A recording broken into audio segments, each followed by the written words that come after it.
William deMille points out that your rage will come back to bite you in the ass. I discuss this and more on today's episode.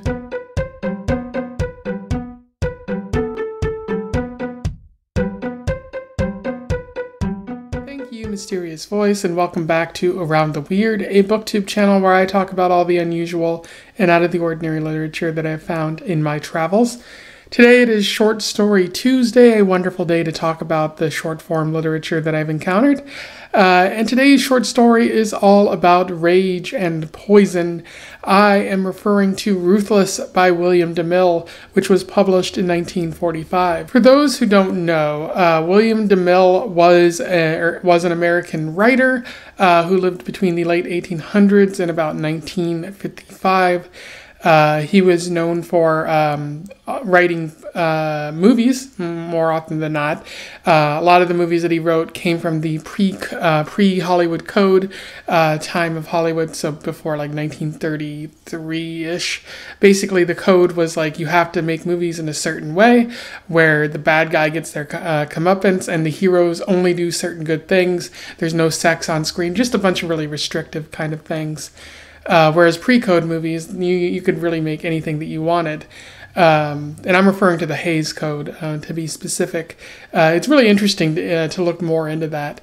I don't really know much about William deMille's movies, but he made quite a bit of them, so I presume somebody must have liked them, that they must have been pretty high quality there.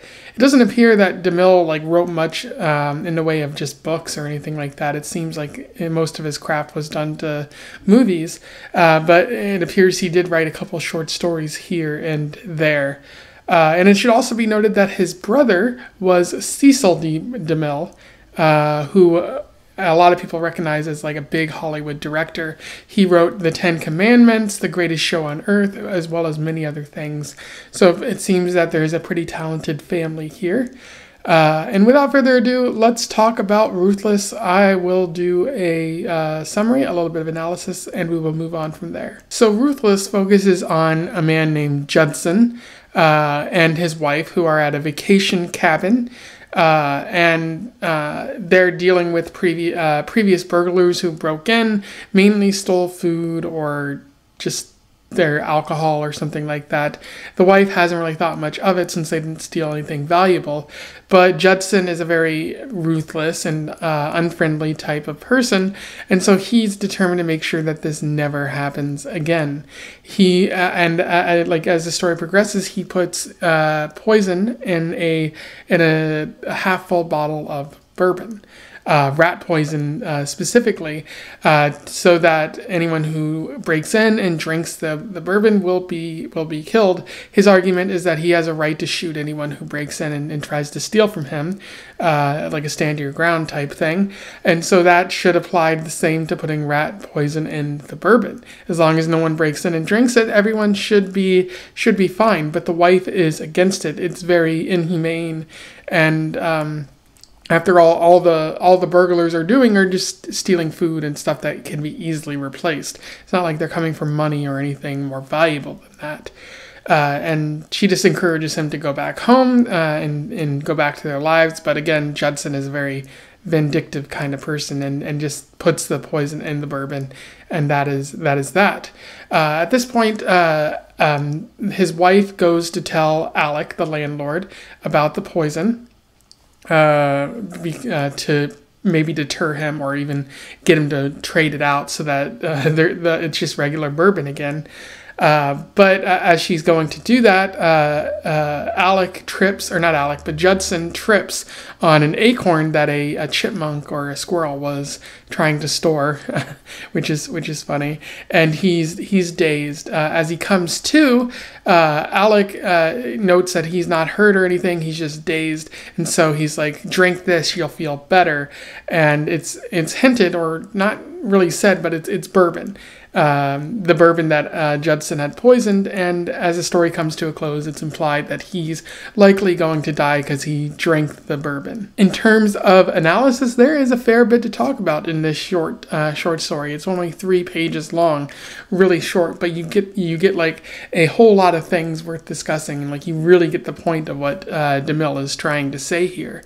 I think maybe if I were to guess, like maybe he wrote this as a short story and got it published because it's an interesting idea that you could probably film, but it wouldn't be a very long sort of movie. So yeah, it maybe he was just converting his ideas that couldn't be made into movies into short stories. That's something that I could see someone doing. But one of the themes that deMille is talking about here is that of ruthlessness. Both Judson's wife and the narrator seem to view his act of poisoning the bourbon as an act of ruthlessness.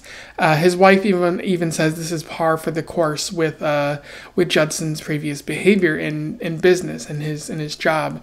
He doesn't like when people cross him, and he's like, if you hit me, I will unleash something upon you 1,000-fold.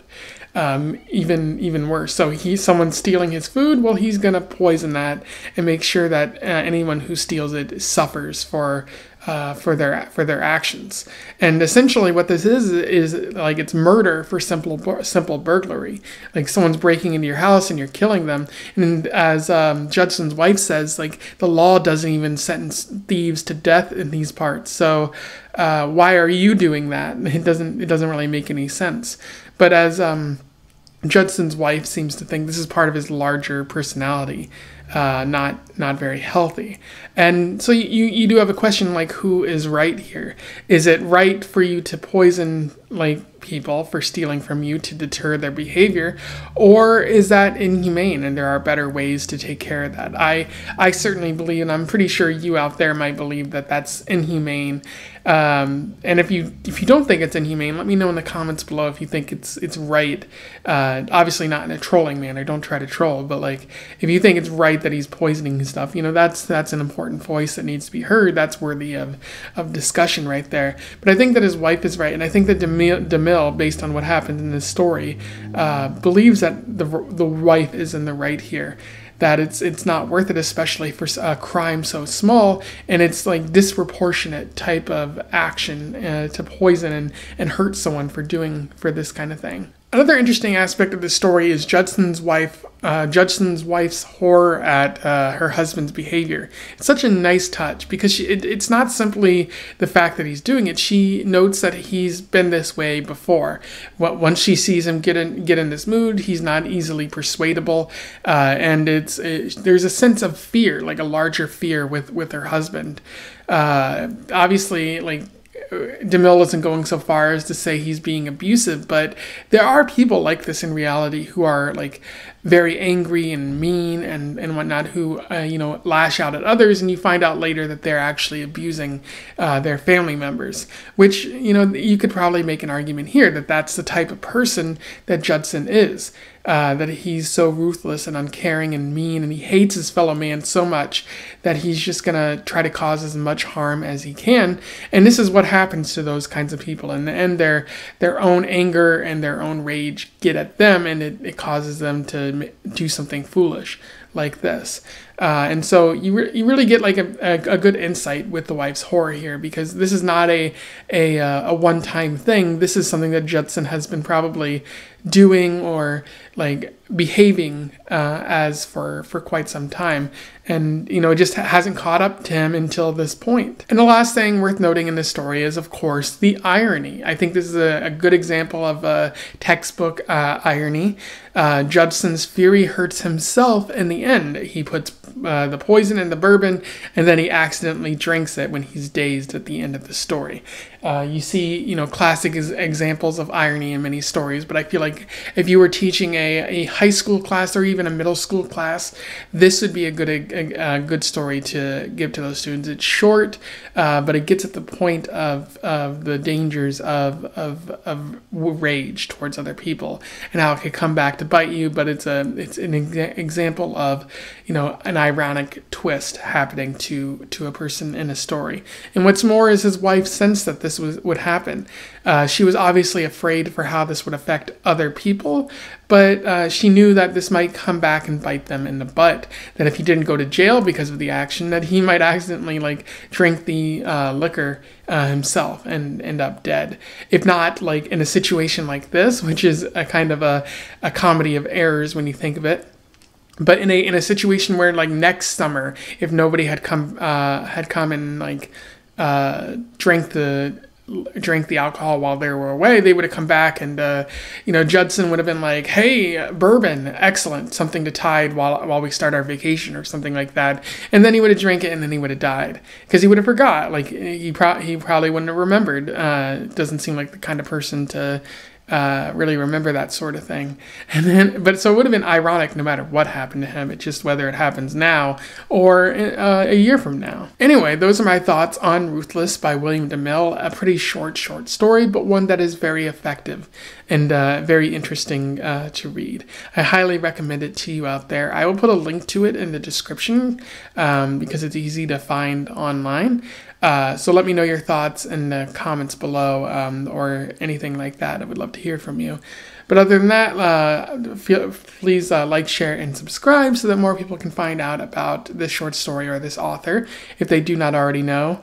And also that there's a connection to Cecil B. deMille, so I feel like fans of that might also want to know about, the writer brother if they don't already know.